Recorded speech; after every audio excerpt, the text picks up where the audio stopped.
یوسف علیہ السلام بچپن میں بغیر قصور کے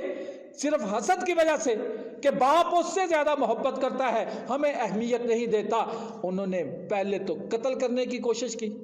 جب قتل نہ کر سکے تو پھر انہی لوگوں کے سامنے غلام بنا کے بیچ دیا، مصر والوں کو بیچ دیا، سگے بھائی کو بیچ دیا، باپ سے بھائی ہے اس کو بیچ دیا، اور بیچنے کے بعد یہیں پہ نہیں رکے،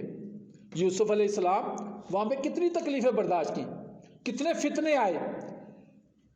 کتنی آزمائشوں میں مبتلا ہوئے، کتنے سال جیل کے اندر گزارے، غلام بن کے بکتے بکتے بکتے جیل کے اندر پہنچنے والے یوسف علیہ السلام، اور یہیں پہ بس نہیں، لینے غلہ آئے ہوئے ہیں، غلہ آنے میں جب وہاں پہ بنیامین کے سامان سے وہ پیمانہ نکلتا ہے وزن کرنے والا، تو کہتے ہیں یہ صرف یہی نہیں، اس کا بڑا بھائی بھی اسی طرح چور تھا۔ وقت گزر گیا، بچپن کے زخم بچپن کے ہیں، جوانی آ گئی ہے، جوان ہو کے تخت کے اوپر بیٹھے ہوئے ہیں، اور یوسف علیہ السلام کو جھوٹ بول کے کہتے ہیں کہ اس کا بھائی بھی اسی طرح چور تھا۔ تو یوسف علیہ السلام نے انتقام لیا تھا، یوسف علیہ السلام نے کیا ان کو برا بھلا کہا تھا؟ یوسف علیہ السلام میں زندان میں جیل میں ڈالا تھا، جب سامنے آگے کہتے ہیں لا تثریب علیکم اليوم، آج کے بعد تم نے جو کچھ میرے ساتھ کیا ہے اس کے بارے میں کوئی بات پرس نہیں، میں نے تم کو معاف کر دیا، اور یہی نہیں یغفر اللہ لکم، اللہ تبارک و تعالی تم کو معاف کرے، وَهُوَ أَرْحَمُ الرَّاحِمِينَ، وہ بڑا رحم کرنے والا ہے۔ یوسف علیہ السلام کس حد تک چلے گئے، وہ بھائی جو قتل کے در پہ ہیں، جو ان کو بیچ دیتے ہیں مصر والوں کے سامنے، جو چور کہہ رہے ہیں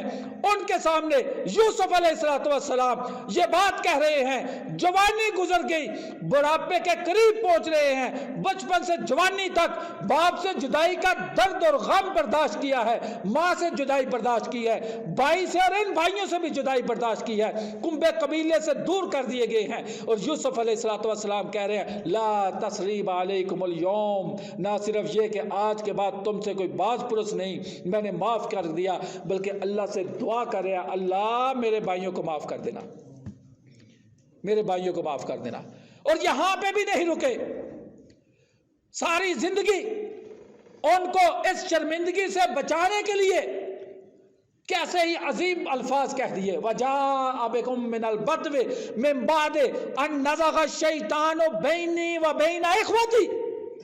اللہ نے ہمارے اوپر یہ احسان فرما دیا ہے کہ اللہ تبارک و تعالی نے میرے بھائیوں کو اس گاؤں سے اٹھایا، میرے پاس لے آیا، اس بات کے بعد کہ ہمارے درمیان شیطان نے جدائیاں ڈال دی تھی، کہ ان کے دل کے اندر یہ وسوسہ نہ رہے کہ یوسف کے ساتھ ہم نے کیا سلوک کر دیا، کہا شیطان نے ہمارے درمیان جدائیاں ڈال دی۔